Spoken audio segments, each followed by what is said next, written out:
So this is a message for those of you who decided to come to my comment section after I made a video after I witnessed the Los Angeles Lakers get their first W. And I seen these grown men acting like children and celebrating, right? Now, before I even get to that, what I want to say is this. Do y'all still think I'm a Laker hater now? Do y'all really consider me a Laker hater now? Are y'all still questioning my Laker loyalty after we've lost once again to the Los Angeles Clippers and really haven't defeated the Clippers in almost 2 years?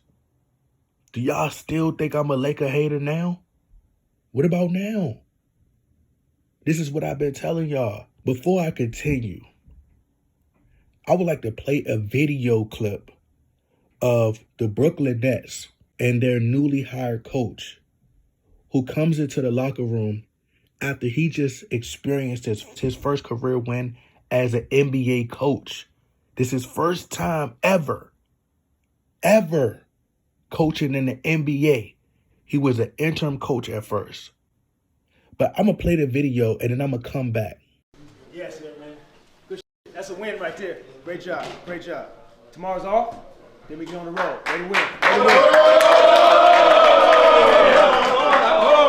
Hold on. The interim tag is gone. Head coach first win. Congratulations. Come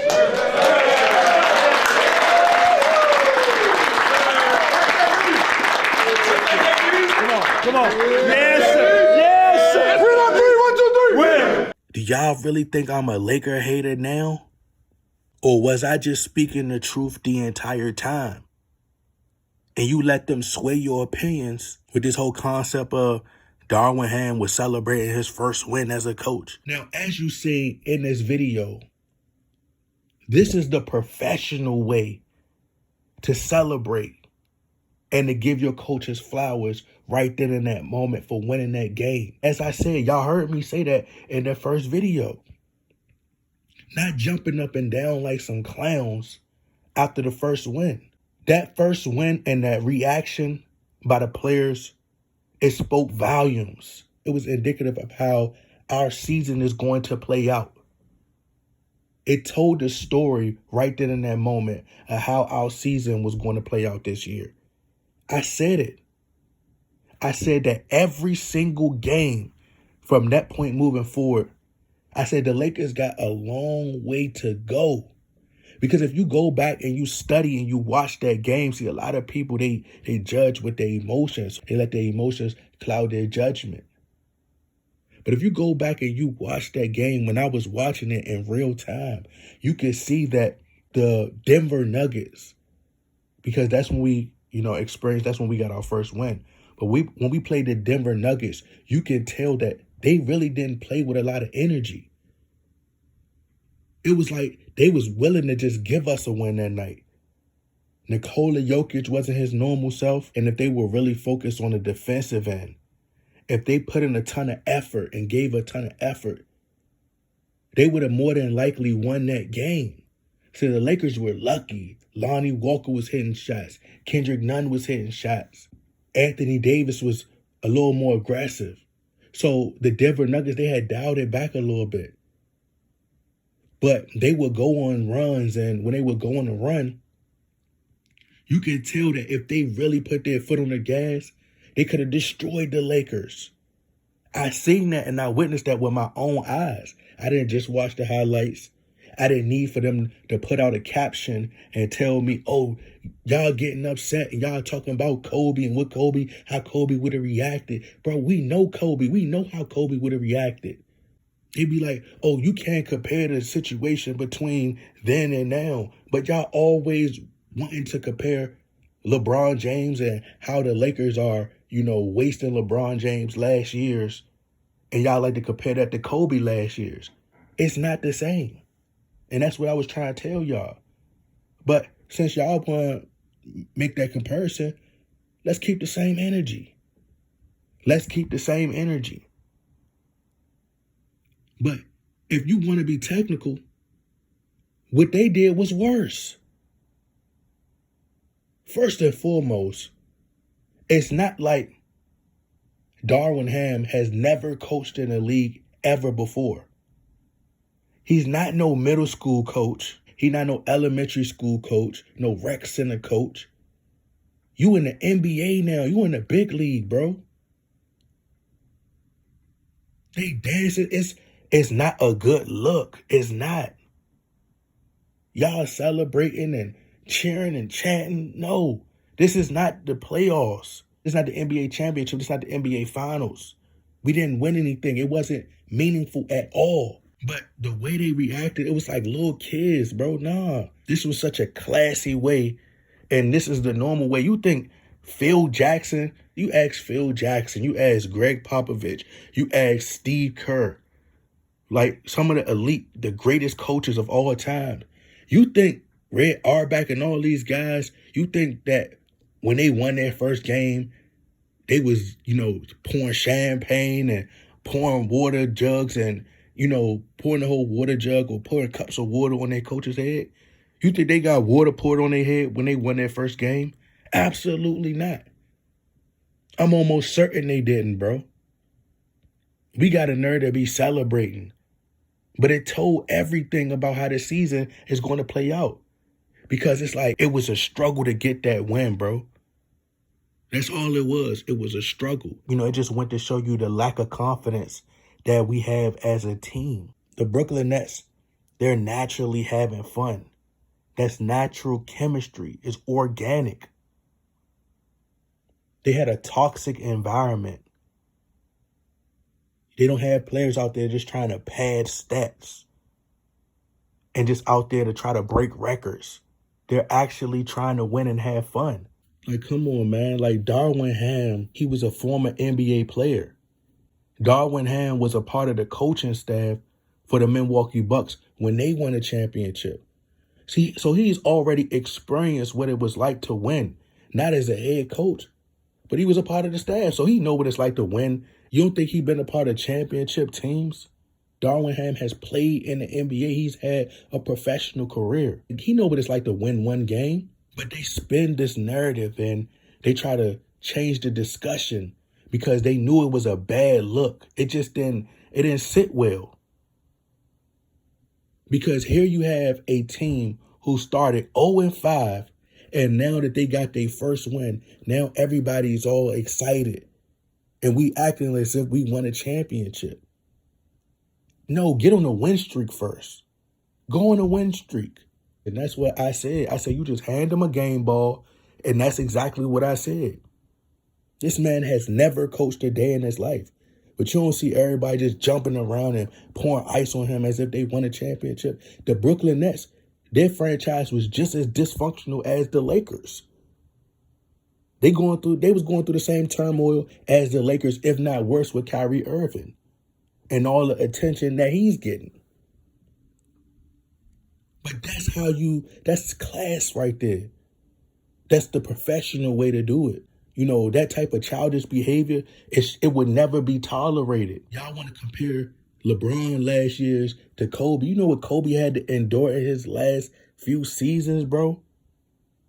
He didn't have the luxury of being able to play with a premier player like Anthony Davis, Russell Westbrook, former Sixth Man of the Year Montrezl Harrell, Dennis Schroeder, Marc Gasol, Markieff Morris, Kyle Kuzma, Danny Green. I'm talking about like a true certified three-point specialist in his last years. I'm just speaking on the last years, not the entirety of his career, but I'm just speaking of from the last year's standpoint. Danny Green, who had already won championships before he joined LeBron, a defensive specialist, and, Kentavious Caldwell-Pope. LeBron has had Carmelo Anthony. He's had some really great talent. JaVale McGee, who came off of championships.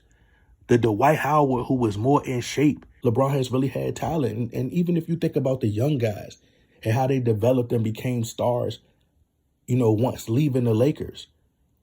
See, when Kobe had those young guys, the young core, they were fresh out, unpolished players just raw talent, pure skill.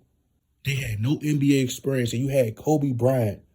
He didn't have the luxury of being able to go to the front office and say, "Hey, trade all those picks for a star." Kobe was like, "Nah, like when it's my time, it's my time." He didn't force anything.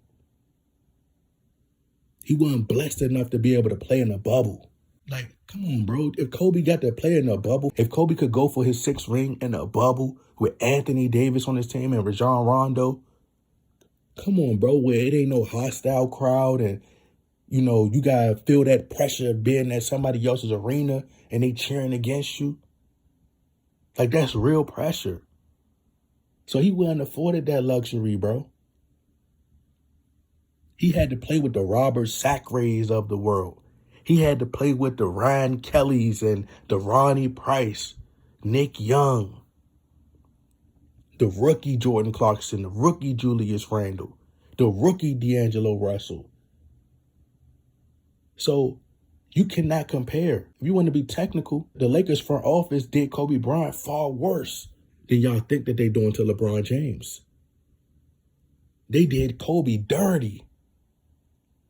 His last hurrah, his farewell tour, look what he had. Look at the talent that he had. He didn't have no talent on his team.